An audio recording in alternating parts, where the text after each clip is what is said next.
There's another great book on pro wrestling that's just been released, and it's a follow-up to a couple others he's done that we've talked about. Sean Delaney, who does the 400 Court Street podcast, and it's called 400 Court Street because that was the address, still is the address, of the venerable Evansville, Indiana Coliseum, where, that building, because of the age of it and the fact that it's still there, but Jerry Jarrett ran it for so many years in the 70s, 80s, 90s.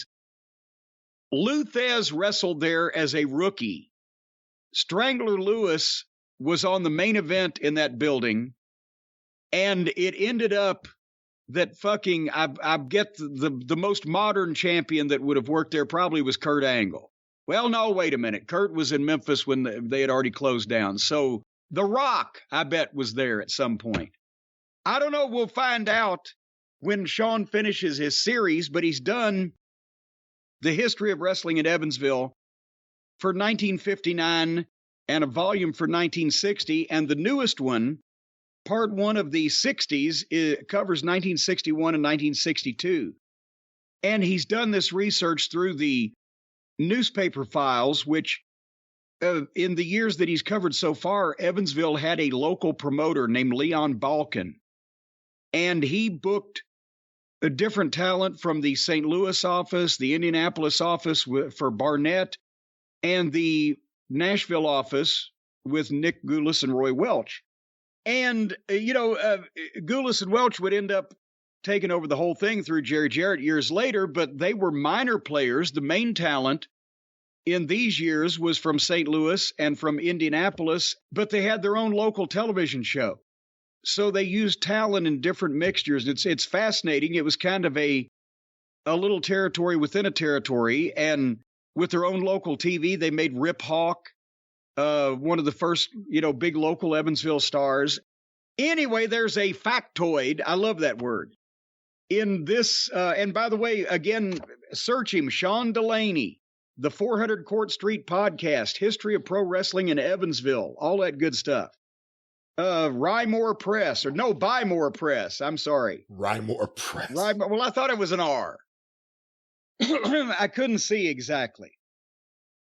Anyway, he's put this together from newspaper articles, which the local promoter used heavily in those days to publicize his cards. And he also draws comparisons to what else is going on in Evansville at the time, and the promotion's ups and downs with the Indiana Athletic Commission. That was a frequent thing in those days, the promotions and the athletic commissions. But as we've seen with Scott Teal's book recently on the Tennessee Athletic Commission, you get some great facts when the government was involved that have, hung around to this day. The promoters weren't real good public record keepers. So the Indiana State Athletic Commission in 1960, so that would be 62 years ago, took in $128,000 for that year in taxes on wrestling in the state of Indiana. And because it was a 10% cut in those days, that means that Jim Barnett and Johnny Doyle in Indianapolis and Leon Balkan in Evansville and whoever promoted wrestling in the state of Indiana for that year reported. Remember, we've talked about that. They reported to the government $1,280,000 in ticket sales. And in 2022, that's $12,035,000 and some change. That would mean that, that would mean that 1.2 million would have gone to the state. Go ahead. This is a weird question, but it's the kind of thing you may have thought about. Every promoter skimmed. Every promoter up until the 90s in Tennessee skimmed. Let me protect my friends. Every promoter up until the 90s in Tennessee skimmed, but all the promoters skimmed. Is there a general consensus of what the skim percentage was? No, it because you can't just make a rule of thumb on something like that. Right. But, It's opportunity and, and means. When the athletic commission is there, and or you're in an arena that, especially now, remember, this was the days before computerized ticketing. But the way that you did it in the old days is you would have a ticket manifest where you would, if you were the promoter, you would bring to the building, or they would already have the tickets, X number of, like 400 ringside tickets, and 1,000 reserve tickets, and rolls of general admission tickets, or whatever the fuck. And the general admission tickets that were rolled, they had a starting number, 12067, whatever. And at the end of the roll was 13074. Yeah, okay.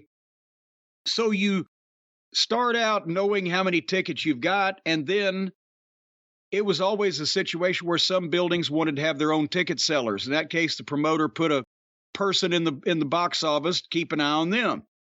Other times it was the Evansville Coliseum in the Jarrett days, they rented the building, and there was the old, whatever military group it was, the VFW or whatever, the old guys that ran the building and did the maintenance that hung around. But basically, Christine Jarrett was in the box office with Donna or whoever her driver was. They were selling the tickets themselves. And then whoever Christine nominated as ticket taker was at the door and would take the ticket from the person and tear it and hand them the stub back. That's how you found your ringside seat or whatever. So and at that time, when I first started going, there was an Indiana Athletic Commission, but then later on they had dissolved it. So when the commissioner was there, he could eyeball and see what the crowd kind of looked like within 50 or 100 people if you were good enough. But that, I'm not accusing Christine Jarrett of, cheating the government or double dipping or whatever the case. But I'm saying in a situation like that, if the commissioner's there and they're not sitting there watching you sell every ticket and you're running the box office yourself, you can do it if you want to. And if they don't send a commissioner to Lagudi, Indiana, or Valparaiso, and they didn't send anybody, and it was on the honor system, I know this happened in Kentucky often, then you just filled out a form. Here's how many tickets I sold. Here was the gross. Here's your check for the commission percentage, and they sent it in, and nobody was any the wiser. Things could be done, especially back again before, if you weren't in a big-time arena, electronic ticketing, all these manifests and these ways to check up, and a commissioner there. If you're running a show where you're going to sell 1,500 tickets in Mitchell, Indiana, and everybody's going to give you $4 for each one of them, and it's all in cash and ones, shit can fall off the truck, right?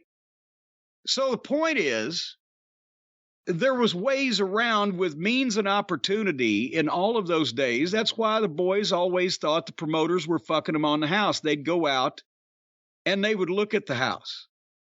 And of course, wanting it to be big, they would see, if there was 3,000 people there, they'd see 3,500. And the promoter might come in and say, yeah, there was 2,400.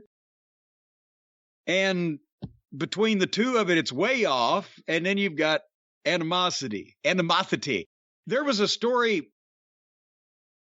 Bobby Eaton told me this. I'm trying to think of the town. It doesn't matter. But the deal is, Nick Goulas, every time when his business got bad, and Bobby was there when Nick, 78, 79, 80, when he went out. And a thing that Nick would do going back to the old days, when business was bad in a town, or you were opening up a new town and just wanted to get people in the building and get an eye on your product. Back in those days, 60s, 70s, the regular tickets were $3, $4, and $5, right? If that, sometimes $3 and $3.50 and $4. So Nick would do dollar night, where all seats $1. He did it in Louisville when he was trying to fight Jarrett, and it didn't work, and he did it in other places, like I mentioned. So for several weeks, this town, it may have been Huntsville, whatever, but town's struggling. And one time the boys came in and said, well, Nick, it looked like it was up a little bit tonight. What are you talking about, boy? Well, it looked like there was a few more. Well, the building's too big. The building seats 3,000 people. And then the next week he did the dollar night and every seat was full.